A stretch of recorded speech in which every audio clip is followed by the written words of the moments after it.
Welcome everyone to this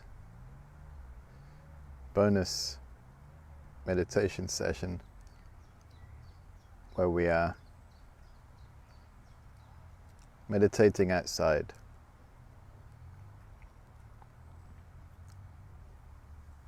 Or is it a Zoom virtual background?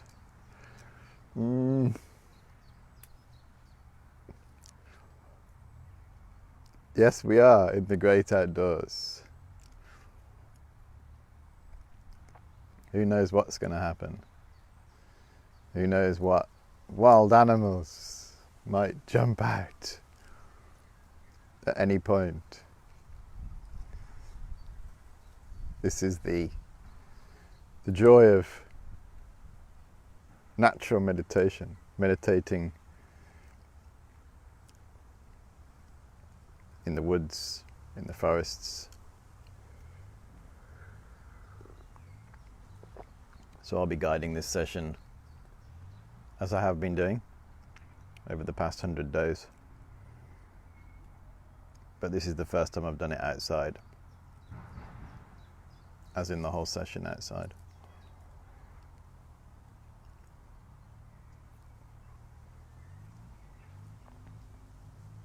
So bear with me. Hopefully the internet will support it. Live streaming. No Wi-Fi here. Hopefully with the help of the mobile internet. Hello Ed and hello Diana. Keeping the joy. And here we are, yes. In the woods, the forest.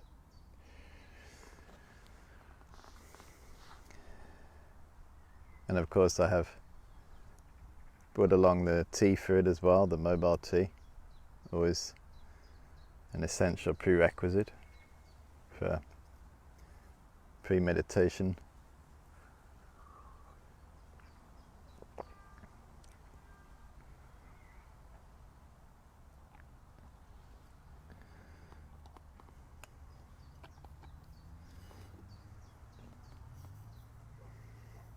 Wow, well done, Anne.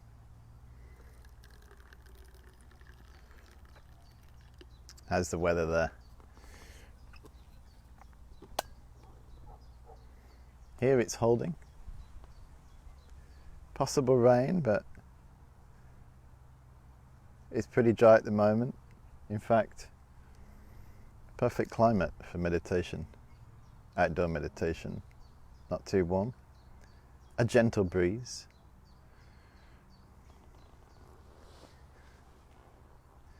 I'm sitting here under the shade of a tree, beautiful tree. I was scouting a spot earlier for this meditation. Of course it's vast woodlands. Oh, sorry to hear that. Hope you've got some protection. Otherwise, I suppose a sort of shower meditation.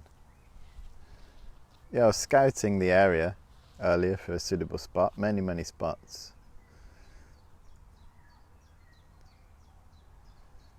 But this one seemed to be okay.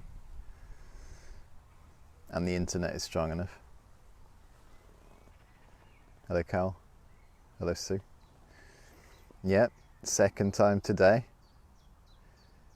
Hello Jessica, we are celebrating having hit the 100th mark. Those who have done all 100 sessions, rejoicing in their activity. And those who have done one or two, rejoicing. Those who've done where they can, rejoicing.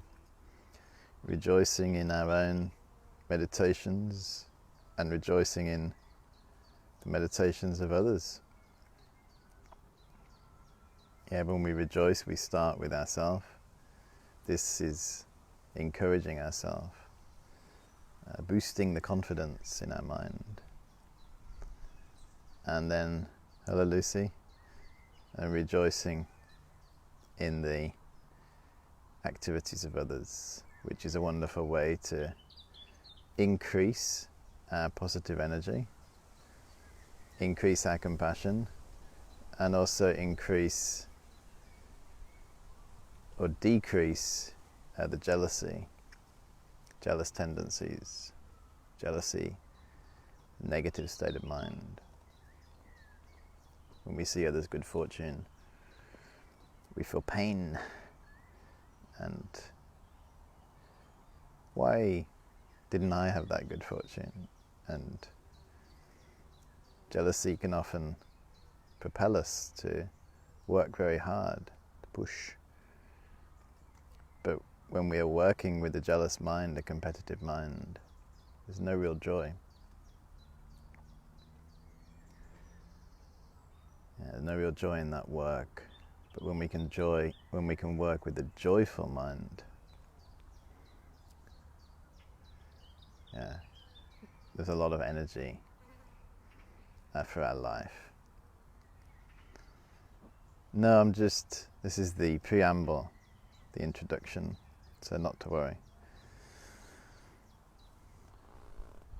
Joyful effort, and whatever work we're doing, if we work during the day,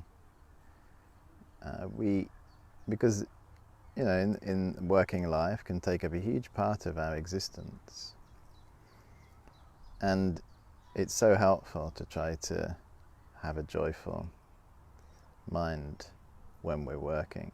May not be easy, but if we meditate and we think carefully, we can try to cultivate a joyful attitude at work, rather than it being a slog or something we're just getting through. That, how are you? Oh, I can't wait till 5 o'clock. I can't wait till Friday. I can't wait till the holiday.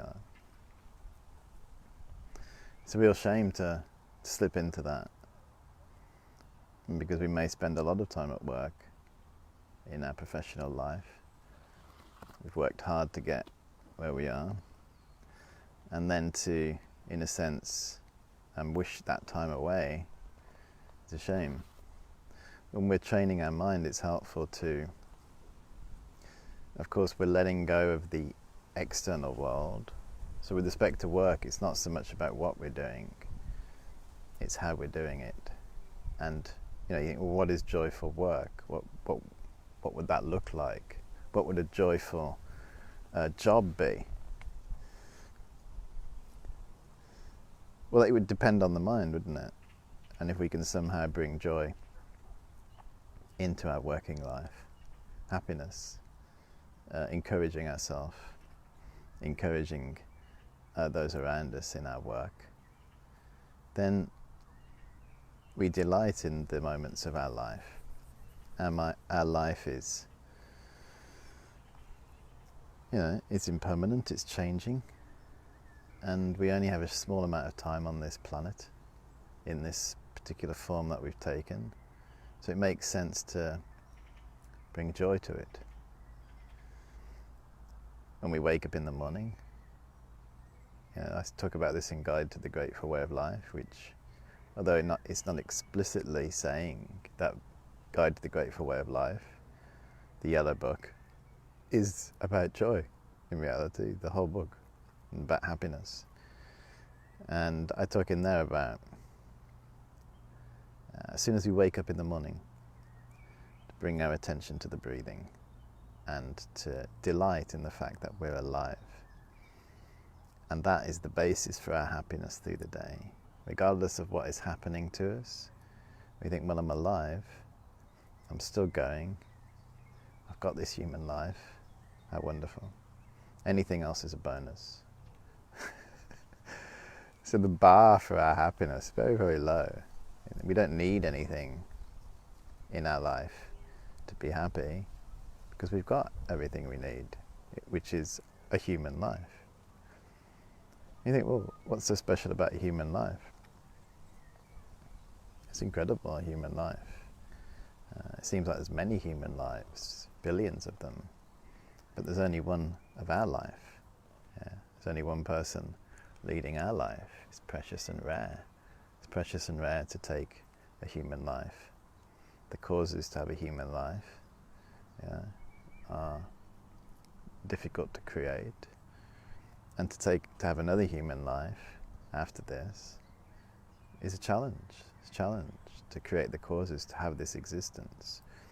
It's one of those things, it often seems, because we have the human life and we have the breath, it can seem nothing special, which is a real shame. That's a habit of mind, that kind of depressed way of thinking. It's easy to slip into, but meditation, one of the functions of meditation is to lift the mind. So we try to start afresh each day. This is one of the effects of meditation. You may have found it from doing these series, is that every time you meditate, you feel new. You feel refreshed. This is to some degree what they're referring to with the Zen mind, beginner's mind. What is the Zen mind? It is the beginner's mind, in the sense that we are fresh, we are new. So we don't get this sort of humdrum, same old sense about our existence, about our home, our life, our work, because everything is new, because we're refreshing all the time. We're refreshing our mind, and then as a consequence we're refreshing our life through the power of our meditation. It's quite extraordinary. So then our human life starts to feel precious. We look after ourselves because we realize we have something very precious. We look after ourselves for the benefit of others. Realize that with this human life we can be a great benefit to other people. And as a human, in a human body, we have all the capacity, the faculties for training in meditation and transcending the cycle of suffering. So this brings joy, great good fortune. We may not feel like it sometimes. Hello Joe, welcome. Here we are in the great outdoors. So many people can't get outside, even now, for one reason or another. They are still isolating. So enjoy the virtual outdoors. And thanks for tuning in. We rejoice in our human life, in our good fortune. And as a consequence, we think, I'm going to make the most of my life. I'm going to make the most of every moment. This is how joy is linked to mindfulness, in the sense that we want to seize each moment of our life. We want to embrace each moment of our life because it's so precious. We want to smell everything, hear everything, be present when we are touching things, be present when we are with our family, with our loved ones, because we realize how rare it is. The blasé mind towards human life just comes from not having refreshed the mind, that's all. And it will happen to all of us. If we don't refresh our mind in meditation, then we do develop a blasé approach to it, indifferent, and then there may be even resentful. It's a gradual decline, isn't it? Gradual decline, finally to negative, and then deeper than that, resentful. And the next thing you know, we've gone all bitter and twisted. The decline. But what we are doing is going up, up, up, up. Joyful effort, propelling that. Appreciating our good fortune. When we come outside, traditionally, Buddha himself, if you read about the life of Buddha, when he left the palace, he had everything, Prince Siddhartha, in his palace, everything you could possibly imagine. But he realized there was something missing. So he left the palace and went outside and meditated. So the tradition of meditation from the Buddhist tradition began outside. It didn't start in a temple. The tradition of Buddhist meditation didn't begin in a temple. And it's interesting to reflect, when Buddha meditated, he wasn't meditating in a temple. He was meditating outside. Meditated outside in the great outdoors. So we've come outside today to celebrate our 100th day, and also to remember the kindness of Buddha himself, who introduced these incredible meditations to the world, and in a sense following in his footsteps by meditating outside. Although we're doing this virtually, this may give you an interest in thinking, I might go and do that. I might go and sit in nature and do some meditation.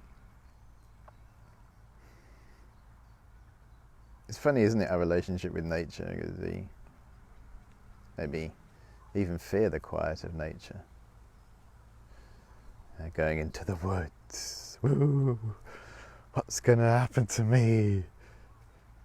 This kind of thing. From watching too many Blair Witch projects or whatever.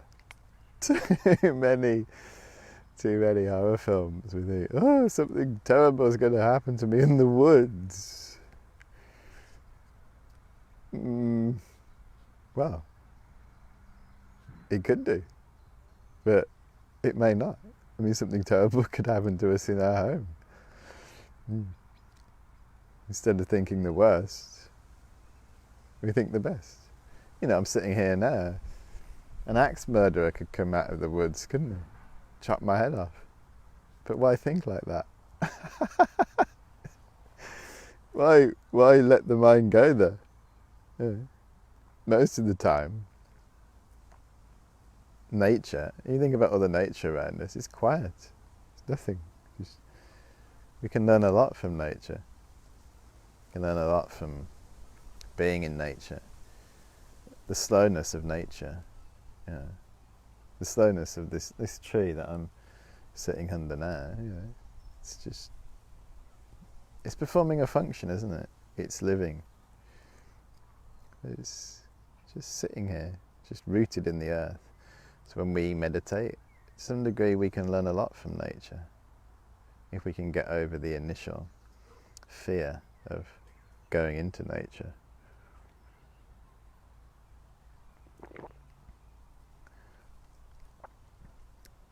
It's the climate. It's the climate. It was okay for Buddha, he was in a hot country. But in the sense, if you go to these countries, which I know many of you have, they're hot. When you meditate outside in India, it's hot, very, very hot, even if you're sitting under the shade of a tree. But in a sense, the UK is perfect conditions for meditating outside. So have a think about it. When I was in Slovenia, I remember walking through a park there, and there was about 60 people sitting in the park meditating. They just in the evening, it was like 7:30 or something, they were all meeting in the park meditating. Beautiful to see. So Buddha was once asked, how do you meditate? And he said, sit under a tree, which is what we're doing. If your breath is long, focus on that. And if it is short, focus on that. So Buddha here is describing the meditation on the natural breath, which is the meditation that we're going to do in this lunchtime session. We are abiding with the natural breath. So Buddha taught many different meditations. But the natural breath is a beautiful, pacifying, calming meditation. For those who are training in the Calm Abiding course on Wednesday evenings, you can use your understandings of the ability to focus and concentrate in this practice. But if you haven't trained in that, you can use your mindfulness to bring your attention to the natural sensation of the breath. When Buddha said, if your breath is long, focus on it. If it is short, focus on it. What he meant by that was, even if your breath is shallow initially, gradually focus on it. And as you focus on the shallow breath, maybe it's just coming to here. As your mind calms down, your breath will go deeper and deeper and deeper, longer. Yeah, so short breath, but then it goes longer, longer, longer. So it's going deep, deep down into our body. Deep down, all the way down. But with the natural breath, we don't need to overdo it, in the sense we don't need to force it to go down. It will just start going down gradually as we meditate, getting deeper and deeper and deeper. And we stay with the meditation, we stay with the breath. That's the only interest we have, for this duration of this meditation, which is going to be around 15 minutes. I'll guide it to some degree, and then there'll be pauses. I encourage you during that time to be mindful and stick with the breath if possible. So this is the meditation that we're going to do. Please sit with a straight back if possible, and shoulders relaxed.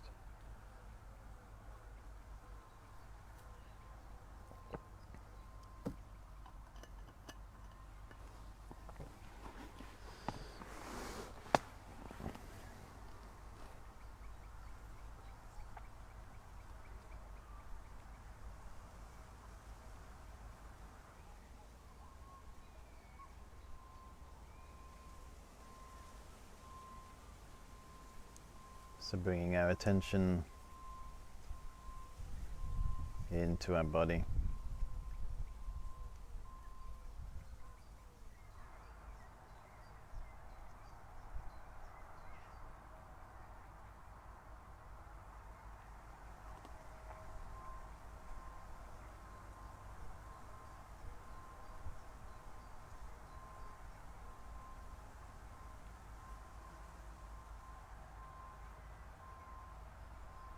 And starting to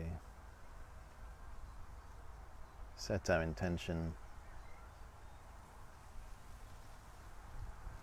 remembering all our good intentions,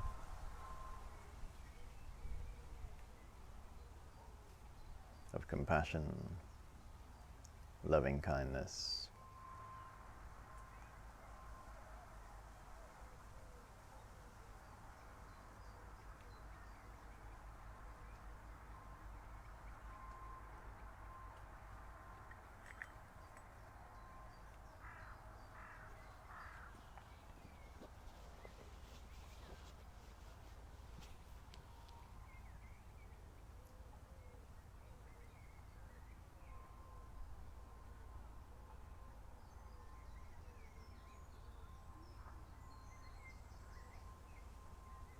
How wonderful we think if all living beings could be free from their suffering and problems.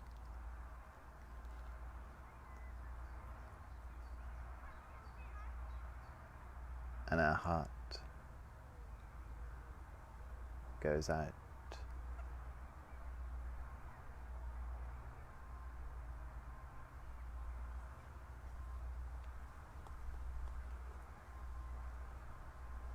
and we think and feel.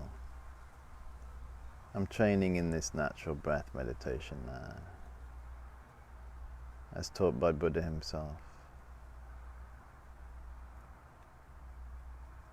on behalf of all living beings.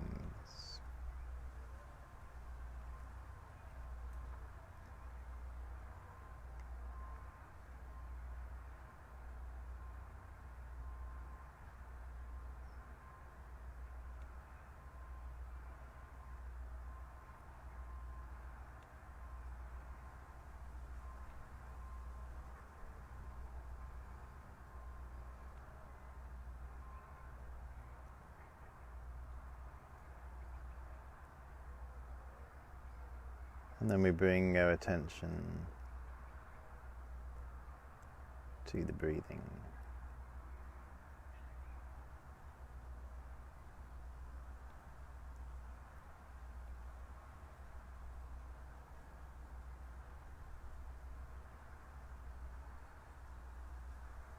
Following these instructions, if our breath is long, focus on that. And if it is short, focus on that.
We try to bring all our attention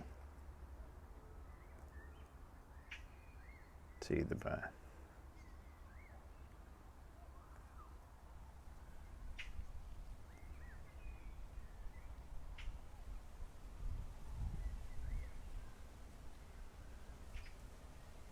That's all we're interested in. Following its journey around our body.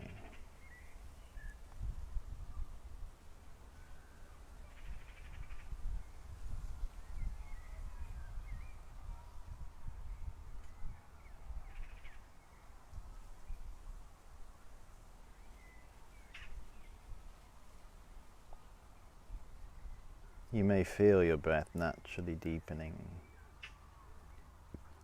not because you're making it, because your mind is relaxing. Your body is slowing down and healing.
as our mind slows down,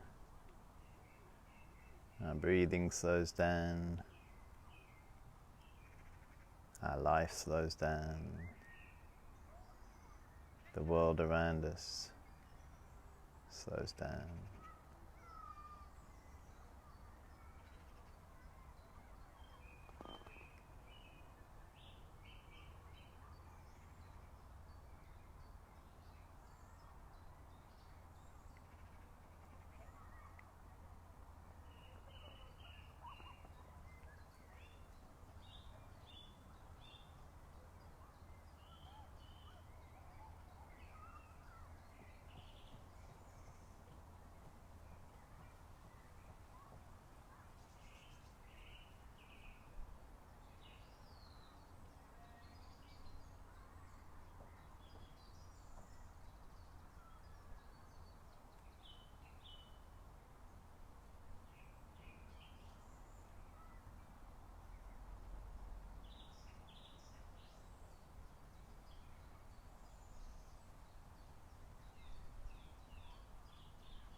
And we delight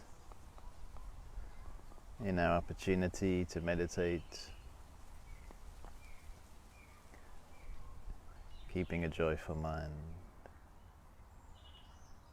Whatever experience we gain in this practice, just happy to have this opportunity, happy to have this life.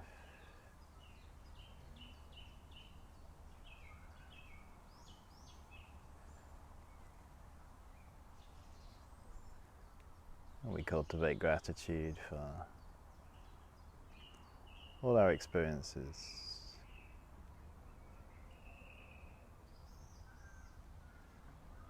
And make the intention to keep practicing our meditation to the best of our ability. And we dedicate the meditation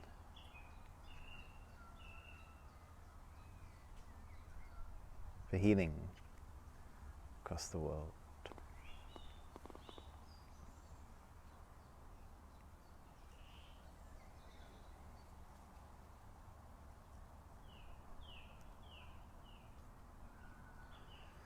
Okay, thank you very much.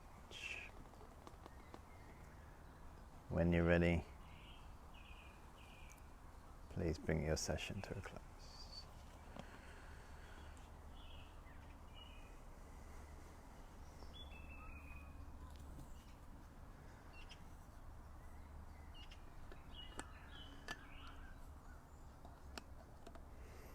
The natural breath, as taught by Buddha himself,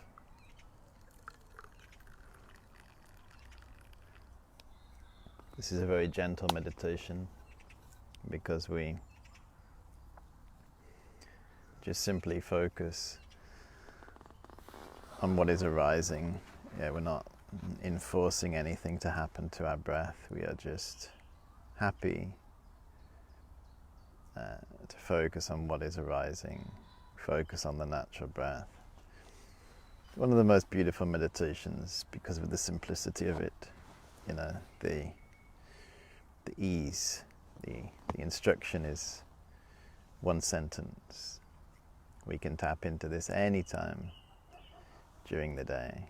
In an ideal world, we would meditate first thing in the morning, meditate, formally in the sense spend some time, meditate last thing at night, and then during the day, mix in a few practices. And with the natural breath, just pause for a few moments. Maybe when you're making a cup of tea, waiting for something to boil, waiting for something to cook, waiting for an email.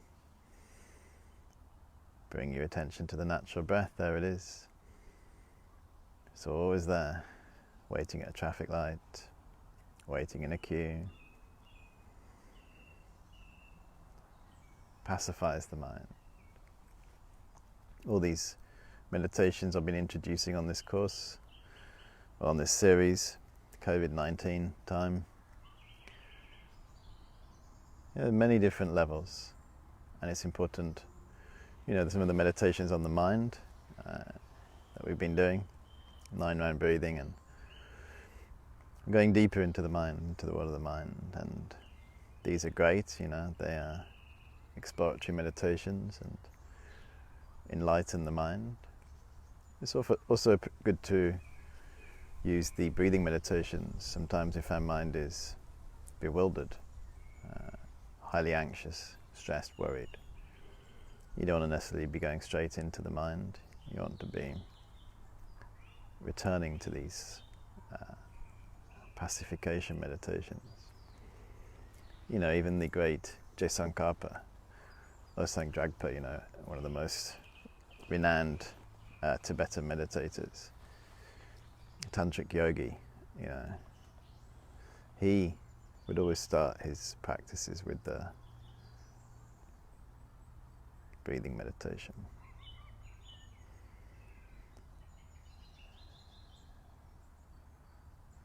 Some meditators, this is all they do. Just breathe.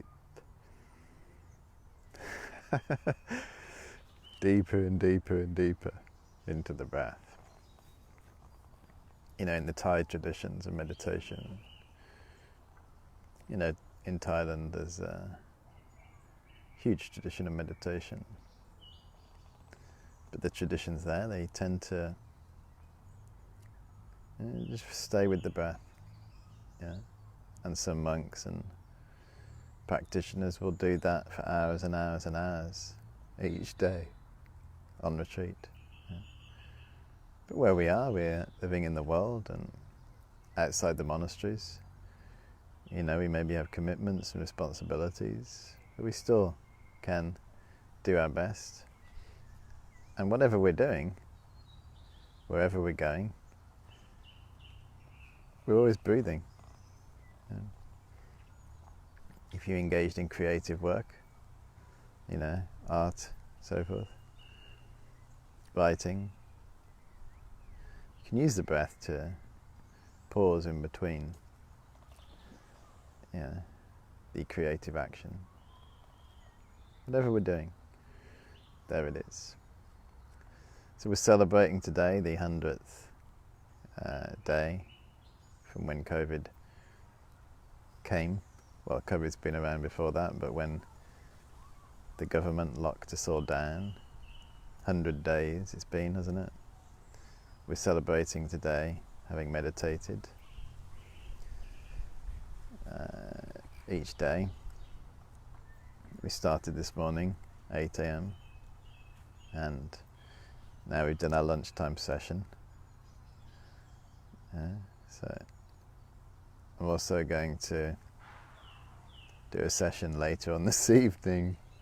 This evening I'm going to be teaching a beginner's class, 7:30, mindful beginner's class, which is about mindful breathing tonight.